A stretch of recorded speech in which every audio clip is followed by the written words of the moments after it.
It's 3:30 in the morning. Most of America is asleep and the president of the United States is wide awake, firing off post after post.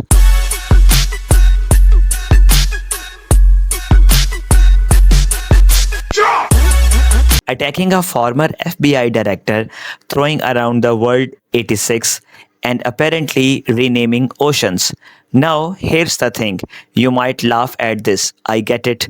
But Comey's legal team, they are not laughing. Because when a sitting president publicly calls someone a dirty cop and uses language that can reasonably be interpreted as a threat, that's not a bad tweet.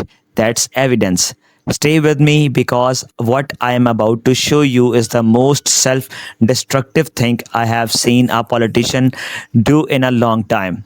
What's up, guys? I am Frank John, and you are watching Joshu Reactions. This is the channel where you get the cold, hard truth, no spin, no agenda, no fluff. Today, we are breaking down Trump's late night social media session and specifically the one post about James Comey that has legally experts sitting up in their chairs right now. We are gonna go through all of it. What was actually said, what it means legally, and what it means for you as someone living in this country trying to make senses of these things. If you are new here and you want real honest analysis, hit subscribe right now. It's free and it's mean a lot. Alright, so let's set the scene. In the early hours of the morning, Trump is posting non-stop on Truth Social. And I mean non-stop. We are talking about posts hitting on Germany and troop deployments, the Supreme Court attacks on Federal Reserve Chair Jerome Powell.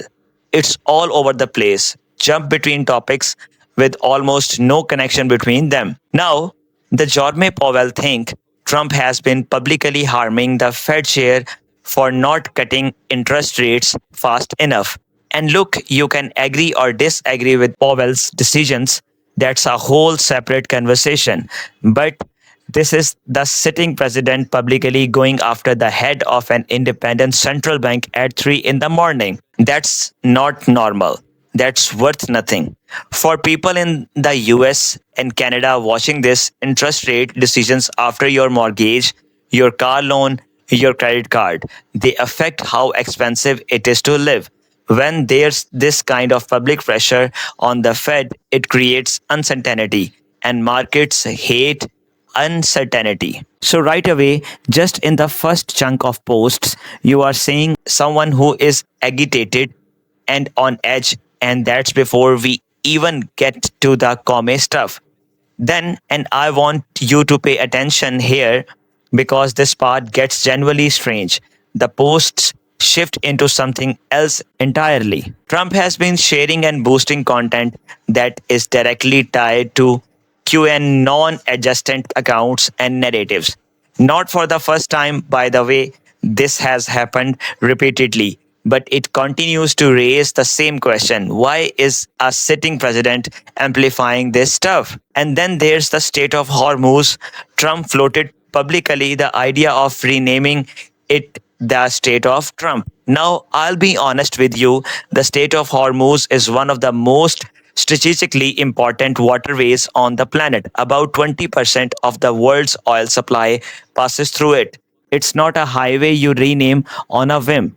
What does this have to do with you? Well, oil prices are directly linked to what you pay at the gas pump, and instability around that region or even the perception of instability moves markets. So when the US president is making statements like this in the middle of the night, traders, analysts, and foreign governments all are watching this. It paints this picture of someone who is at minimum unfocused or at most deliberately trying to dominate the news cycle 24 hours a day. Either way, it's worth asking what is driving this. Okay, here's the part that actually matters. Here is where this stops being a weird news story and starts being something that legal teams are actively looking at. Trump posted about James Comey. He called him a dirty cop and he used the number 86 in the context of Comey term that in American slang means to get rid of someone, to eliminate them, to make them disappear. It's mob language. It has been used that way for decades. Now, the Secret Service took this seriously.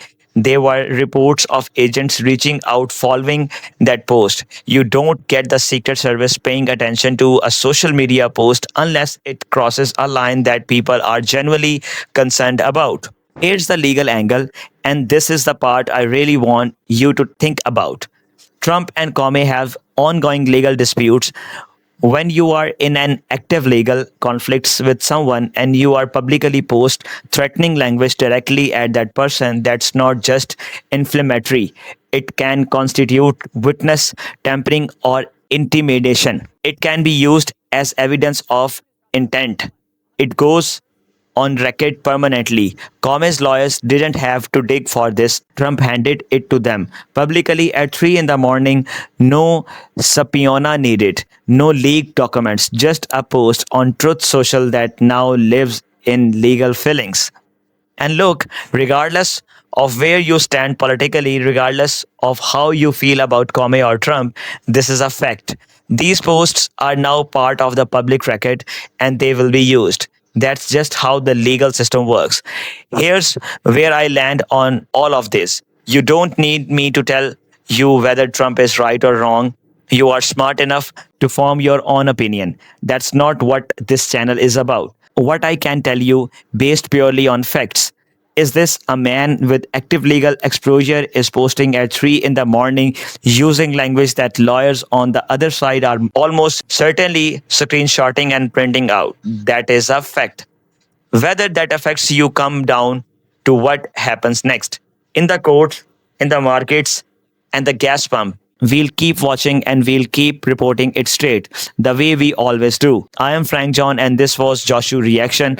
Drop a comment. Do you think this crosses a legal line or is this just politics as usual? I genuinely want to know what you think. Like the video if you got value from it. Share it with someone who needs to see it.